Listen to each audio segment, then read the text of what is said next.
Setelah 3 hari pakai, aku merasa smartphone ini punya beberapa kelebihan dan beberapa kekurangan yang patut menjadi pertimbangan kalian kalau mau beli smartphone ini di tahun 2021. Oke, tapi seperti biasa sebelum kita lanjut ke videonya, kita bumper dulu.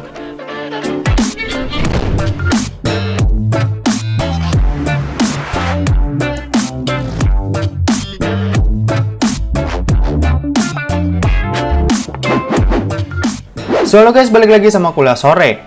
Oke, sebelum lanjut ke videonya, buat kalian yang doyan dengan konten-konten berbau teknologi atau gadget, kalian bisa pertimbangkan buat subscribe channel ini dan jangan lupa buat aktifin lonceng notifikasinya supaya kalian nggak ketinggalan berita-berita update dari Kuliah Sore. Oke, ini adalah Samsung Galaxy S9. Smartphone flagship milik Samsung yang dirilis di tahun 2018 dan aku baru aja beli ya di kondisi secondnya dengan harga Rp2.950.000. Buat yang mau lihat experience unboxingnya atau mau tahu apa aja yang didapat, kalian bisa tonton video yang diupload 3 hari lalu. Atau kalian bisa aja cek link yang ada di deskripsi, nanti bakal aku cantumin linknya. Oke, dengan harga Rp2.950.000, apa aja sih yang bisa didapat dari smartphone ini?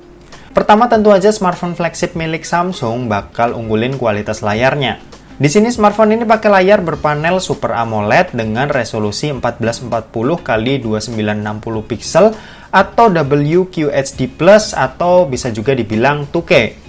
Tentu buat kualitas layarnya ini juara banget. Gambar yang ditampilin tentu enak ya buat kualitasnya, dan overall buat menikmati konten-konten bervisual bagus ini juga bakal disupport dengan baik pula di layar Samsung Galaxy S9 ini.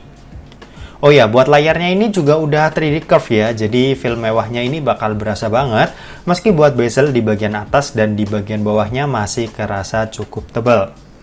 Ya, sebenarnya wajar aja ya, soalnya di bagian atas ini adalah sebuah rumah buat menampung banyak titik seperti adanya LED notifikasi, IR LED, ambient light sensor, kamera depan, dan juga ada iris scanner. Meskipun di sini ada iris scanner, cuma aku pribadi tuh lebih mengandalkan sensor sidik jarinya ya, yang menurutku itu lebih enak dan lebih mudah aja buat dipakai. Sementara kalau buat di sisi belakang, ini ada satu buah kamera sebagai kamera utamanya, fingerprint scanner yang aku bilang tadi, terus ada juga LED flash, dan yang terakhir ada heart rate monitor. Si Samsung Galaxy S9 ini juga masih menganut sistem tersedianya lubang jack audio 3,5 mm ya, dimana di seri Samsung flagship 2 tahun belakangan ini udah ngilangin port ini. Jadi ini juga bisa jadi nilai plus lah buat kalian yang masih ketergantungan sama earphone kabel. Nah, kalau buat performanya, nih HP tuh karena unit USA, jadinya chipset yang dipakai juga merupakan chipset milik Qualcomm yaitu Snapdragon 845. Beda sama unit yang rilis resmi di Indonesia yang pakai chipset milik Exynos. Buat varian RAM yang aku pegang sekarang ini yang RAM 4GB dan internal memori 64GB. Buat dipakai main game PUBG Mobile ini masih tergolong enak banget ya, meski layarnya ini tergolong kecil. Cuma buat experience-nya ini udah bisa lebih asik lah ketimbang HP-HP 2 jutaan zaman sekarang. Settingan smooth extreme dan HDR ultra ini udah bisa didapetin di sini, dan buat gyroscope-nya ini juga terbilang lancar dan enak buat dipakai.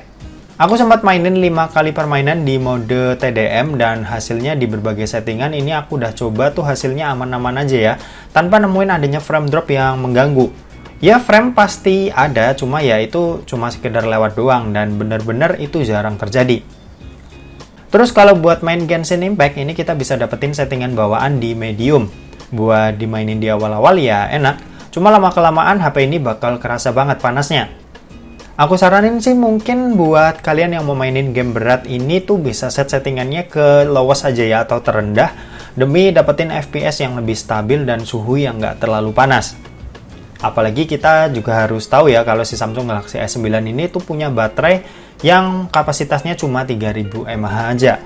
Tentu buat zaman sekarang 3000 mAh bener-bener sedikit. Aku aja ngalamin itu selama 3 hari pakai HP ini. Saat pagi hari kondisi baterai full dan aku pakai, ini di sore hari sekitar jam 4 atau jam 5 ini udah mulai drop. Dan ya mungkin solusinya buat yang mau pertimbangin HP ini jadi HP utama mungkin harus temenan ya sama yang namanya charger. Tapi mungkin buat kalian yang mau jadiin HP ini HP kedua aja atau sekedar buat multimedia, nih HP udah lebih dari cukup lah buat daya tahannya. Kalau buat pengisiannya, si Samsung Galaxy S9 ini dibekali dengan kecepatan ngecas 15 watt. Yang kalau dari unit yang aku beli second ini, charger yang dikasih itu OEM ya. Jadinya mungkin kalian kalau mau beli mantan flagship kayak gini tuh mending spend uang lebih aja buat beli aksesoris tambahan. Kalau buat kameranya, Samsung Galaxy S9 ini dibekali dengan satu buah kamera aja di bagian belakang yang punya resolusi 12 megapiksel dan satu buah kamera di bagian depan yang punya resolusi 8 megapiksel. Buat hasilnya ini masih cakep banget ya buat HP yang rilis di tahun 2018. Kalau diadu sama HP mid-range harga 3 jutaan zaman sekarang itu juga masih bisa bersaing dan beberapa kali juga hasil dari Samsung Galaxy S9 ini malah kelihatan lebih cakep.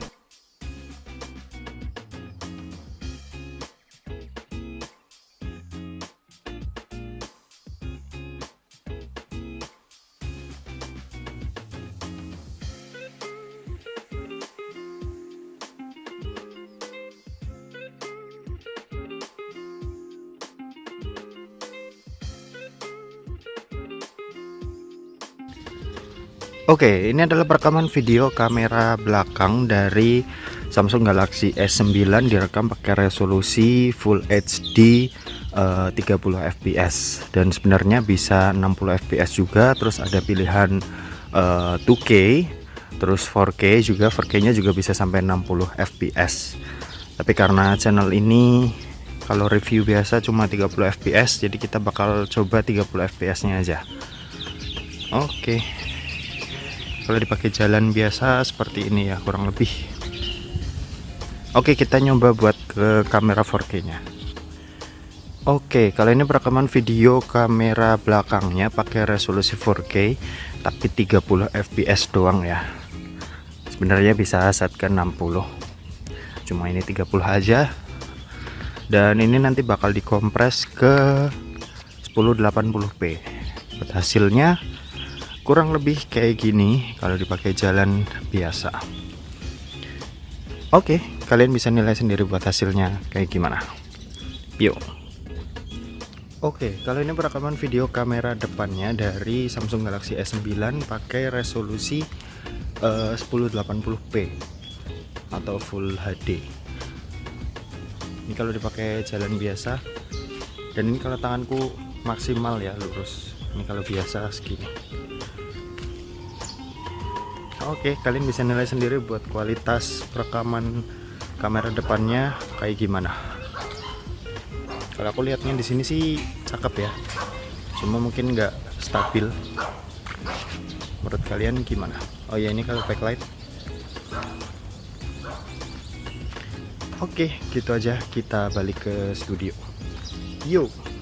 Kesimpulannya, dengan ngeluarin duit 3 juta kurang sedikit, sebenarnya banyak ya HP-HP bagus zaman sekarang di harga segitu.